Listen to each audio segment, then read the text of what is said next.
ledger as opposed to a very centralized architecture where people don't share the database. Okay.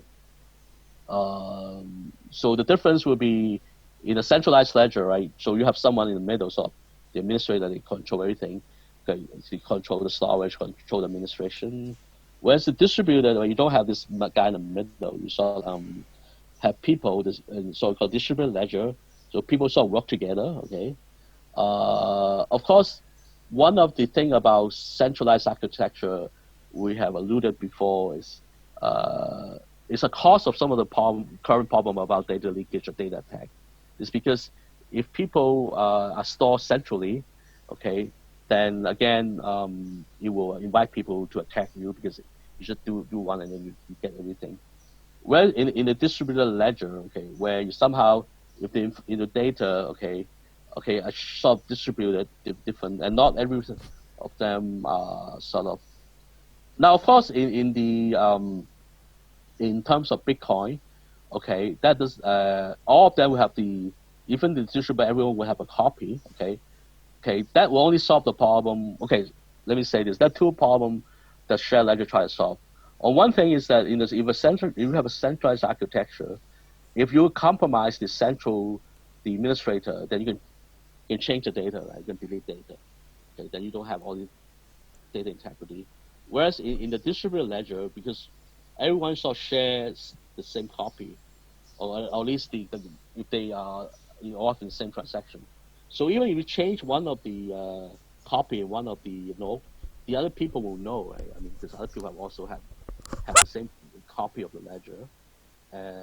So this will have addressed some of this issue about uh, what, which is the sort of the data integrity problem. Now the difference, of course, distributed ledger. I mean, you might ask. I mean, it doesn't Google, all these big companies do the same thing, or they have distributed database. Okay, the difference between distributed database that's used before and the ledger is that in the past, when you have distributed database, you look at the boundary of the trust is that even though you might have different node, right, your database are being copied to different nodes because you want to prevent people from attacking you. Usually the trust boundary is within the same company, meaning the node all belong to Google. Okay. Whereas now in the distributed ledger, the trust boundary we have changed, meaning that now the four nodes that the four green node there are four different organizations. It's not just Google. Okay, they're different bank, will be different. So then each of them, of course, will have their own ledger, right, which is the blue thing, which the boundary. Okay, so they each still have their own boundary, but in the now the sort of the in the new kind of architecture, you have interaction, okay, outside the trust boundary. Okay, so this is the difference. Before the trust boundary is all for one company. Now the trust boundary is such that they are able to interact, okay, within their own trust boundary, but then they are all different companies. Okay, that is the difference. Okay, so that's all I want to say about the trusted ledger or the shared ledger. Okay, the third thing I want to spend a bit more time, which is usually the one that is the most hard to understand, is this thing, the consensus, which is the foundation of trust. As I mentioned, this is the part where these transactions are being validated. And also, this is the part where different blockchain have different consensus. Okay, Bitcoin have their own consensus. Ethereum will have their own. Corda have their own. Hyperledger Fabric have their own. So let me try to introduce a bit, okay, what it is. So what is the consensus? What are you trying to do? Okay, so really simply, you want the network, okay, the blockchain network, to agree on what to commit or what to write to the chain. So this is what the consensus is trying to do, is to come out with the agreement. After you agree, okay, that this is transaction. Yeah, we all agree that this is it. Okay. and then you have to write the record on the chain. So to come to that conclusion, that is what consensus is trying to.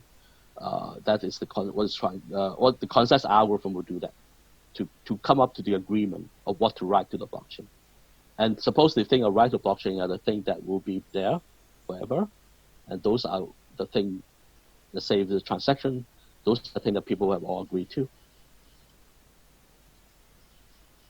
Okay, so again, why do blockchain need consensus? Is because if we don't have the consensus, we have the double spending problem, right? Because then, for example, then people have to know. Let's say, okay, Alice will send the same money. Okay, she received her $10,000 from someone. Okay, you can use all the cryptography and sign it and say, okay, I signed.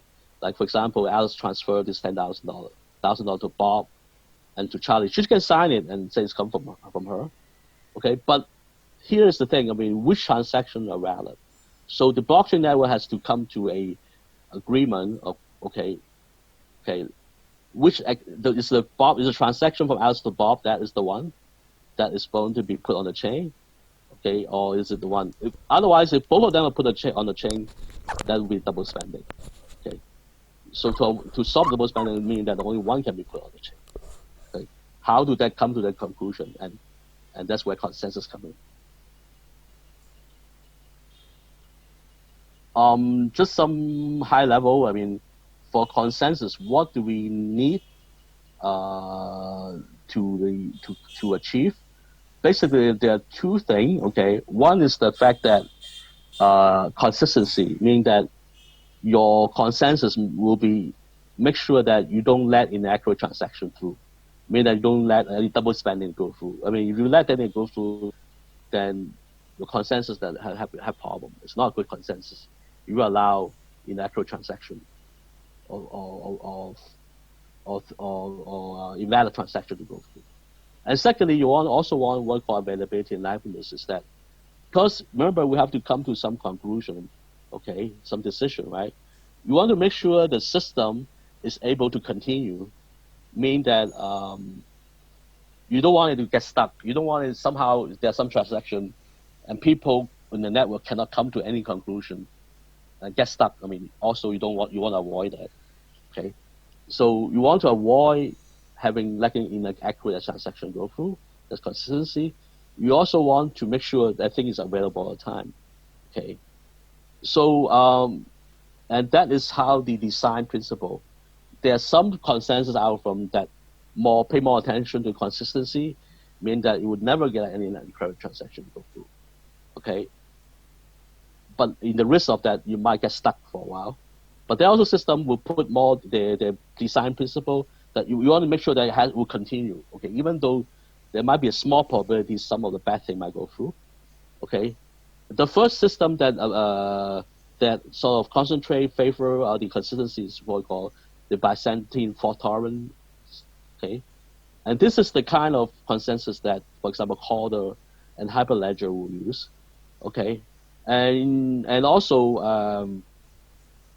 You can imagine, right, in a transaction bank, I mean, you definitely don't want any inaccurate transaction to go through. So they definitely would favor that. And secondly, the other thing that they fault tolerant consensus allow them what we call a finality, meaning that once the transaction is put on agreed, decision has been agreed, consensus has been achieved, that's it. There's no turning back. Okay. Once the consensus say that the bank A had transferred, say $1 million to bank B, that's it. I mean, there's no turning back. Okay. Whereas if other system which favor more the availability, okay, like Bitcoin and a lot of this public chain, they are what we call probabilistic finality. Okay, meaning that that's something to do with what you hear what hard fork, meaning that yes, the transaction have been come to a consensus. But yet there is a probability, even though very, very small, not zero, that the transaction will be reversed. Okay, maybe be turned back. Okay, that's what we call forking. And this is exactly, I mean, this kind of thing, financial institution will be they see that it's definitely something that they want to avoid. Okay. So let's go a little bit and see how these two principles